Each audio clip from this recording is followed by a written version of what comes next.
কালিম্পংয়ের পাশের পাহাড়ে কৃষি নির্ভর একটা গ্রাম। গ্রামের নিচে বয়ে গেছে রেলিখোলা নদী।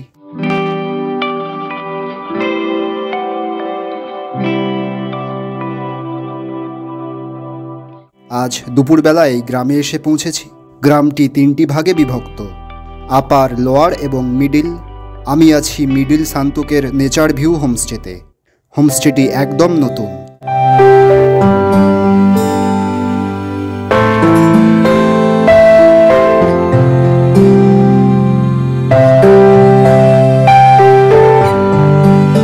হোমস্টের সামনে বাম দিকে কালিম্পং শহর, আর তার পেছনে দার্জিলিং, আর ডান দিকে ডেলো পাহাড়।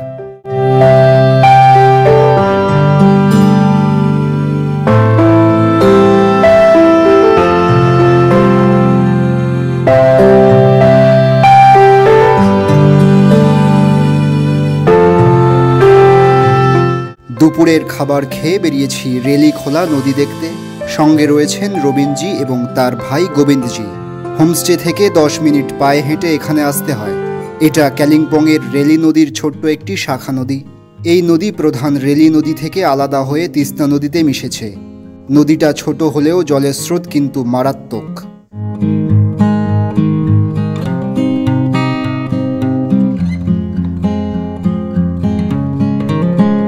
নদীর ধারে এখানে একটা হোমস্টেও দেখলাম। কিছু স্থানীয় ছেলেকে দেখলাম এখানে মাছ ধরছে। এখন আগস্ট মাস, পাহাড়ে বর্ষা এখনো বিদায় নেয়নি। জল এখনো নদীতে অনেকটাই বেশি। জলের ওপর পাথর ফেলে রাস্তা তৈরি করে সামনে এগিয়ে যেতে সাহায্য করছেন গোবিন্দজি।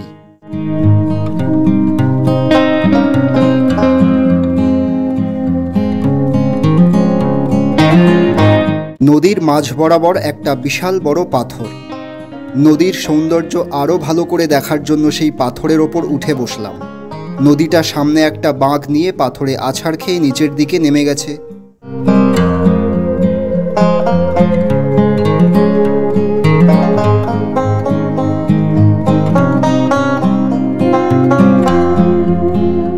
নদী দেখে হোমস্টে ফেরার পথে এই রকম একটা জায়গায় দাঁড়িয়েছি।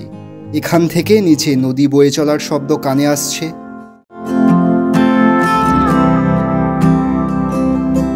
বসার জন্য এখানে বাঁশের বেঞ্চ আর রঙিন ফুল গাছে সাজানো চারপাশটা।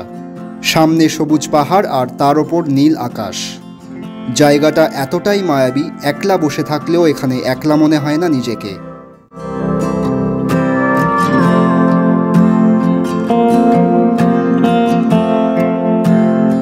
একটু বিশ্রাম নিয়ে হোমস্টে ফিরে আসলাম।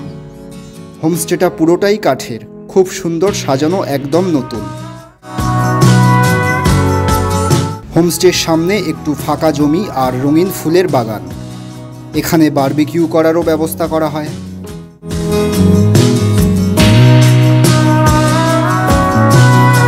হোমস্টেতে 3টি ঘর, প্রত্যেকটা ঘরে 2টি করে বিছানা, দরকারি সমস্ত জিনিসপত্রে সাজানো। ঘর এবং বাথরুম খুব পরিষ্কার পরিচ্ছন্ন। বাথরুমে গরম জলের জন্য গিজারেরও ব্যবস্থা আছে দেখলাম।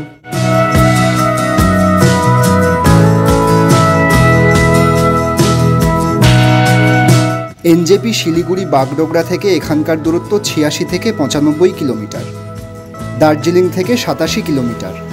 শিলিগুড়ি এনজেপি বাগডোগরা থেকে রিজার্ভ গাড়িতে খুব সহজেই এখানে আসা যায়। শেয়ারে আসতে চাইলে শিলিগুড়ি থেকে কালিম্পং, কালিম্পং থেকে আলগাড়া, আলগাড়া থেকে সান্তুক, এইভাবে আসতে হয়। এখানে কাছাকাছি ঘোরার জায়গা হলো লাভা, লোলেগাঁও, পেডং, ইচ্ছেগাঁও, বার্মেক ইত্যাদি।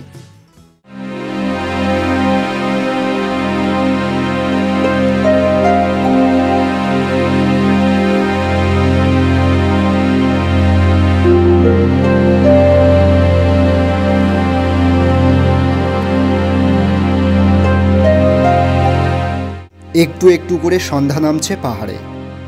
দূরে কালিম্পং, দার্জিলিংয়ের আলো একটু একটু করে জ্বলে উঠছে। এখানে সন্ধ্যা নামার দৃশ্যটা যেন একটু বেশিই সুন্দর।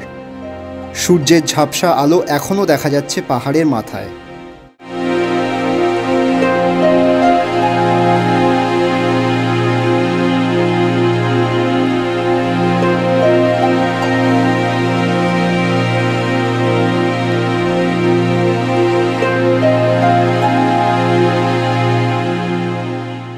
সন্ধ্যার পর রবিনজি আমাকে নিয়ে এলেন এই ক্যাফেতে।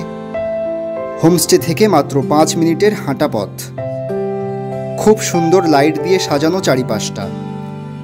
বিভিন্ন দেশি বিদেশি খাবারও পাওয়া যায় এখানে। গ্রামের লোকেরাই মূলত এখানে সময় কাটাতে আসেন।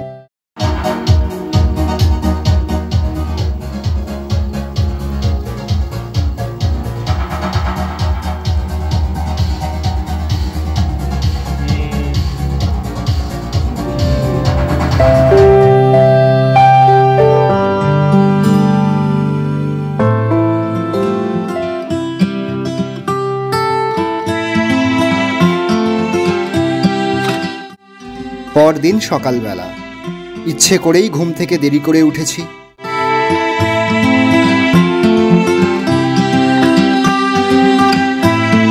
এখানে হোমস্টে থেকে কাঞ্চনজঙ্ঘা দেখা যায় না, তাই ভোর ভোর ঘুম থেকে ওঠার তোড়জোড় নেই।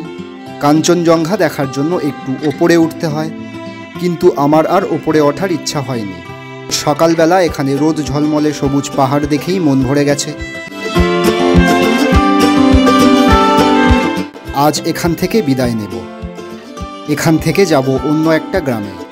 রবিনজি বললেন কাছাকাছি একটা সুন্দর ঝর্ণা আছে, যাওয়ার পথে সেটা দেখেই নেওয়া যায়। তাই আর দেরি করলাম না, তাড়াতাড়ি ব্রেকফাস্ট করে নেচার ভিউ হোমস্টেকে বিদায় জানিয়ে গাড়িতে উঠে বসলাম। যাওয়ার সময় গোবিন্দজি বাঁশের তৈরি একটা উপহার আমার হাতে তুলে দিলেন।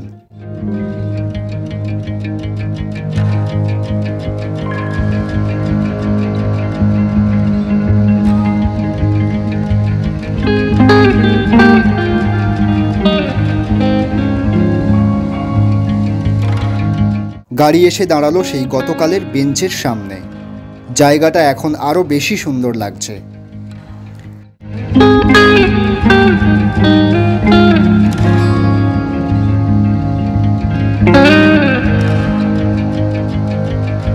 এখান থেকে একটা পথ নেমে গেছে বাম দিকে নিচের দিকে।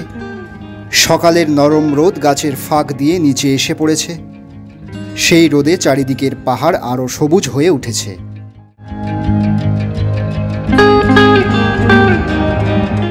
সেই পথে 15 মিনিট হেঁটে ঝর্ণার কাছে পৌঁছলাম।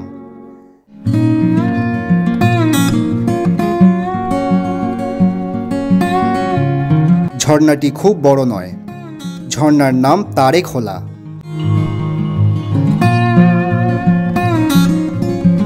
রবিনজি বললেন শীতের সময় এই জায়গা পিকনিকের আসরে খুব জমজমাট হয়ে ওঠে।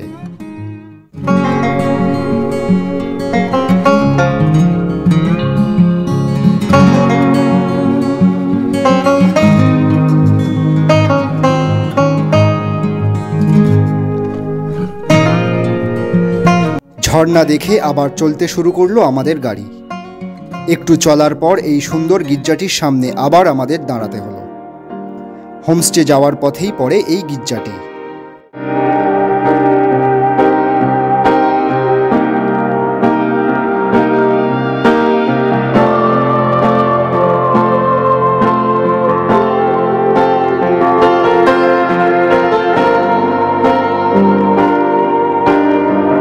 গির্জার সামনে সবুজ ঘাসের মাঠ, তার পাশে লম্বা করে বসার জায়গা, আর পেছনে বিস্তৃত ডেলো পাহাড়।